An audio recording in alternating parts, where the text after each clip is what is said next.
es muy importante resaltar lo que él mencionó en relación a la secretaria de Gobernación, Olga Cordero.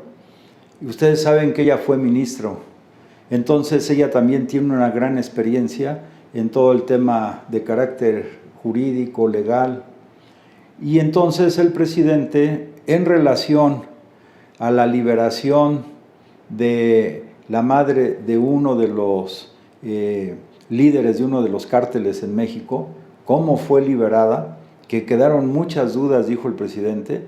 Entonces, lo que han estado haciendo históricamente y ahora también algunos jueces, algunos ministros, es guiarse más por la forma, por la formalidad, que por el contenido esencial de las cosas.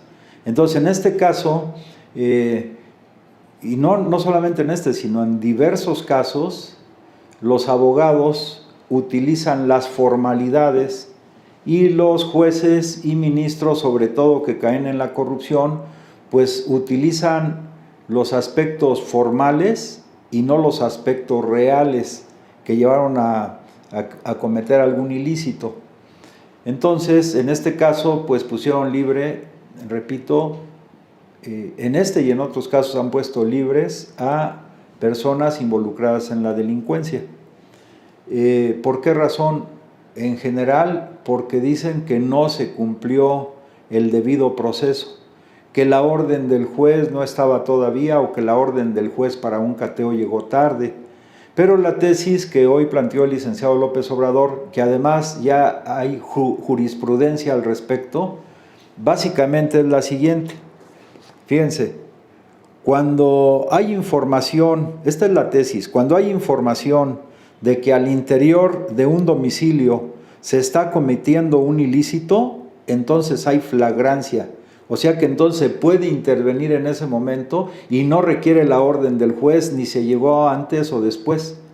Esa es una tesis muy importante que el presidente, según anunció a través de la secretaria de Gobernación, Olga Cordero, van a hacer valer para que ya no se esté utilizando una formalidad de que, repito, la orden de cateo pues llegó después y con ese solo hecho ya ponen en libertad a los delincuentes. No, se va a hacer valer y se va a ir a la judicatura, porque la judicatura, podríamos decir, es la que puede revisar las sentencias de los jueces o de los ministros incluso, para que ya no se siga repitiendo el utilizar cosas formales y dejar de lado los delitos que incluso se están cometiendo en ese momento, porque en ese momento allí se encontró droga y se encontró dinero ilícito. Entonces, pues es un dinero que llegaron y en flagrancia los agarraron. Pero algunos magistrados o jueces dicen, no, pues no había la orden de cateo, no había la orden de un juez. Entonces, ese es un tema importante, pero de ahí viene, por eso yo decía la vez anterior, en la plática de ayer, que es muy importante cambiar la lógica con que hasta hoy, pues sobre todo en el periodo del neoliberalismo, se coartó la posibilidad de desarrollar el propio razonamiento de los seres humanos. Ya no es la lógica formal, porque hasta en el nombre formal se va por la forma. Ahora es la lógica dialéctica. Y uno de los aspectos centrales es ese, diferenciar lo que es la esencia de la apariencia. No quedarnos en la apariencia, ir a la esencia.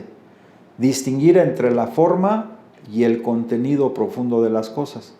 Y así el presidente pues ha dicho, por ejemplo, que en el periodo neoliberal hubo una democracia, pero él le agrega simulada, era pura simulación. Por la forma, pues era democracia, se eligieron, es más, se eligieron con fraude, pero pues al final el Instituto Federal Electoral en su momento, o el Instituto Nacional Electoral hoy, pues justifican la forma, pero en el fondo hubo fraude electoral. Ya lo vimos pues en el 2006, en el 2012 y más atrás. Entonces hay que distinguir entre el contenido y la forma. Entonces el licenciado dice que ya basta vamos a acabar, fíjense bien, y esto debe ser una cuestión importante, porque algunos funcionarios todavía dentro de los gobiernos de la Cuarta Transformación no han dejado la simulación. Y esa se expresa a través, por ejemplo, del influyentismo o del amiguismo. Él hoy dijo, vamos a acabar con esas lacras. Ni amiguismo ni influyentismo, acabar con toda la simulación. Entonces es un mensaje muy importante para toda la nación, porque ahí incluye también, como ya se ha visto en esta semana, pues los institutos. Hoy se habló mucho del Instituto de la Transparencia, que fue otra simulación. O sea, por el nombre es muy rimbombante. Se va a dar transparencia, pero en el fondo los encargados de las recomendaciones del Instituto de Transparencia, por ejemplo, avalaron que el caso Odebrecht quedara cerrado, o sea, no se puede indagar sobre él durante 5 años. Entonces, ¿qué contradicción?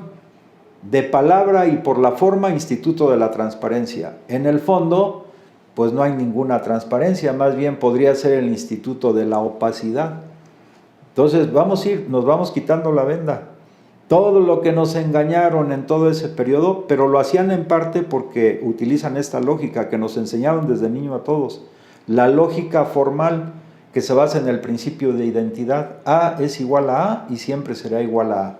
No, ahora es el tiempo de la lógica dialéctica, que como lo hemos dicho en otros momentos, esa lógica, si ustedes ven, pues es la lógica que utilizaba Cristo, o es la lógica que utilizaron las culturas anteriores. Por ejemplo, en nuestra patria, cuando habla del dos, pues es un principio que siempre es la dualidad, o sea, no es el principio de identidad. Entonces es una nueva lógica.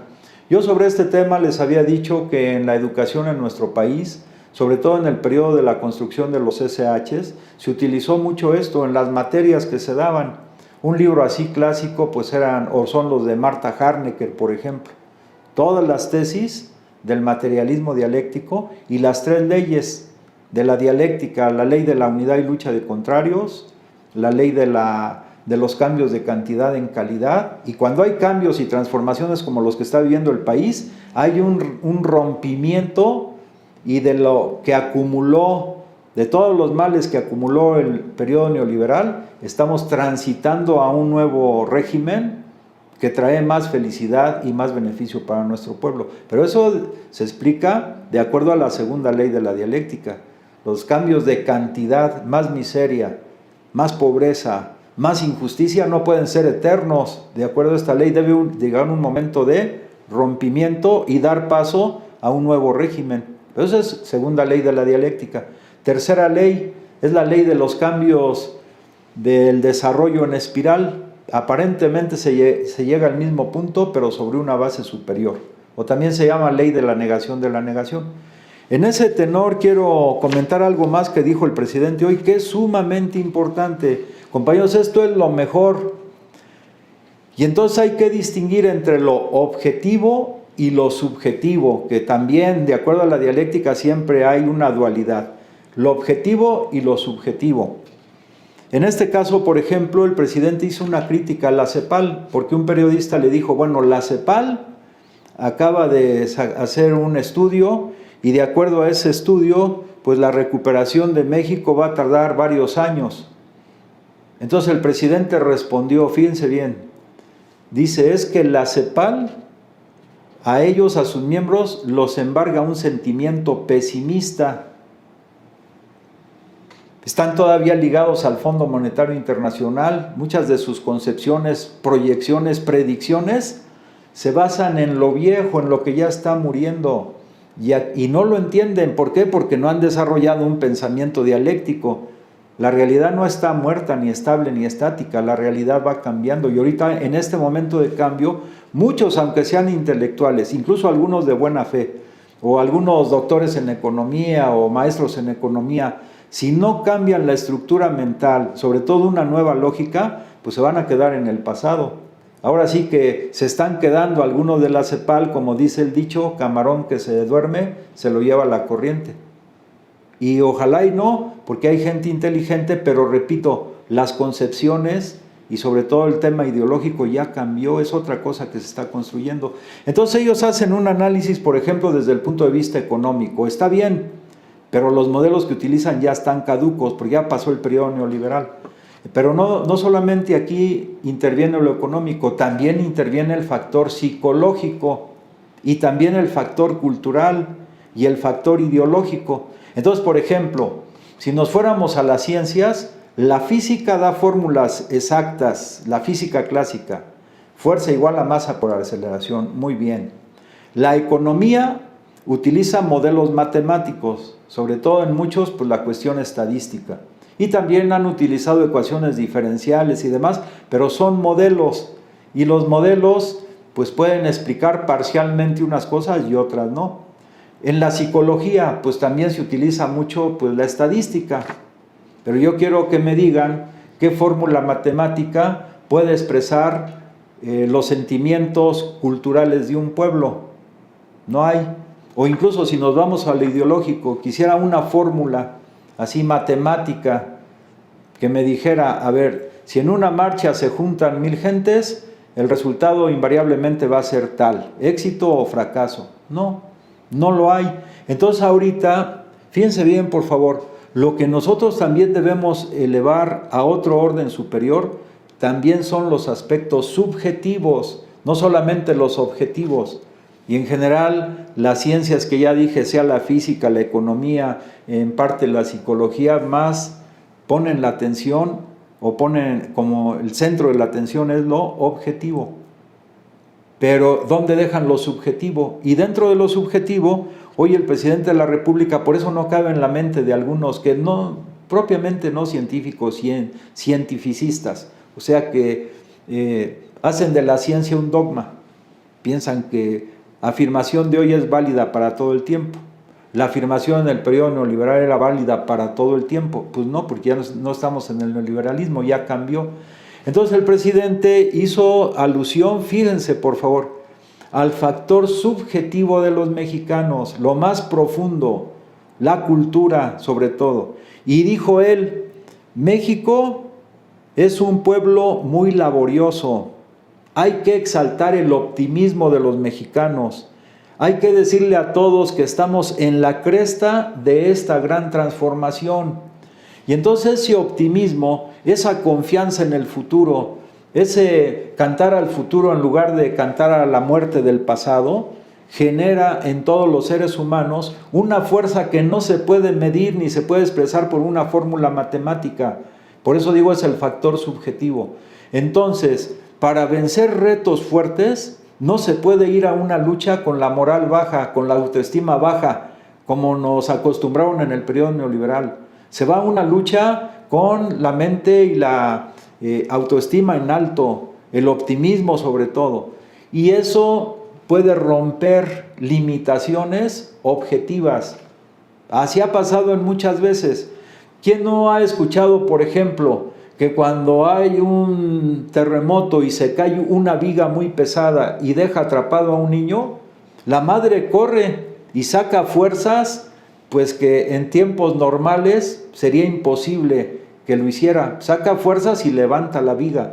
No es una, son muchas, anécdotas, historias registradas sobre ese tema, el factor subjetivo. En este momento entonces el presidente de la República, lo que, sin dejar de lado, porque no hay que confundir eso simplemente con solamente las cuestiones solamente subjetivas. Él también hace un balance objetivo y dice, por ejemplo, a ver, para esos de la CEPAL que están con ese pesimismo, ese catastrofismo, que en este periodo del 1 de enero al 30 de junio, no las tiendas o los supermercados incrementaron comparativamente con el año anterior, incrementaron sus ventas en un poco más de 8%.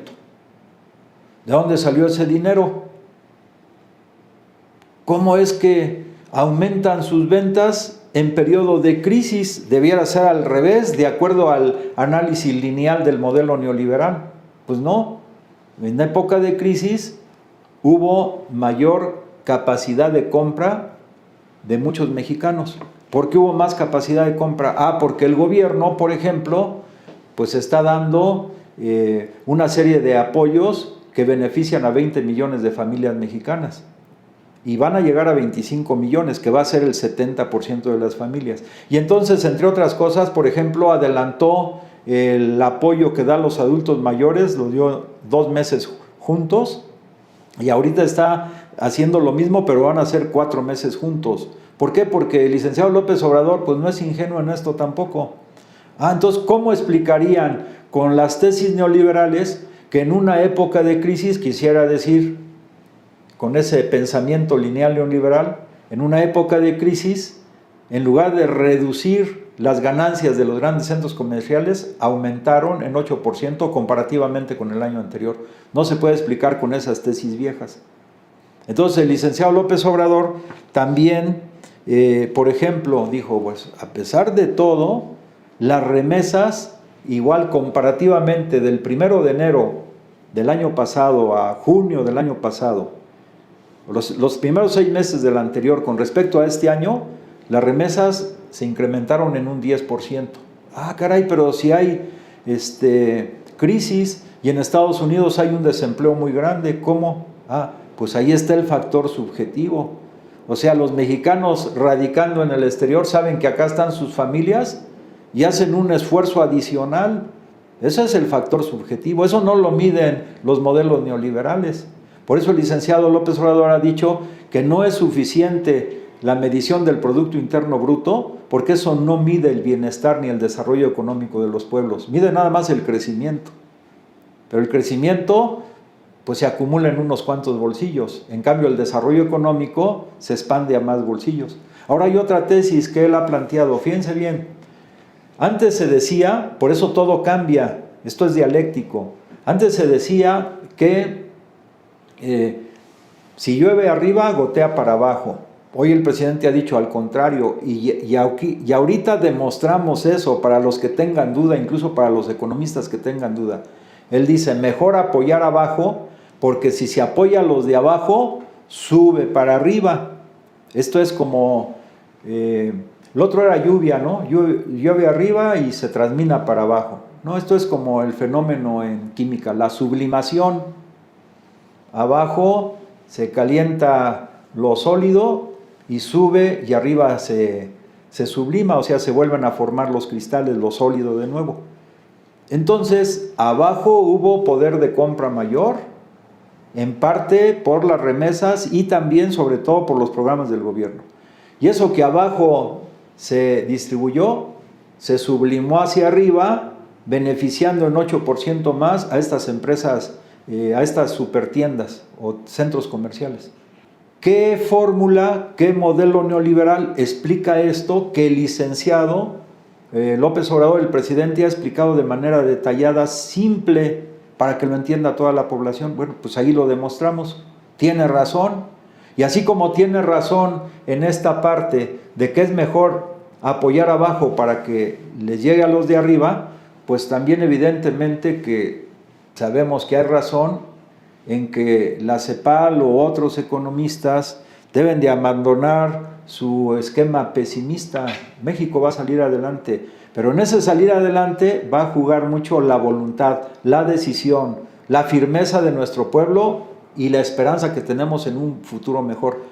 No lo vayan a confundir algunos con lo que llaman el voluntarismo, que de pura voluntad salimos adelante, sin principios, sin base, sin cultura específica, que nada más porque se nos ocurre. No, eso se llama voluntarismo. Aquí no hay voluntarismo con el presidente.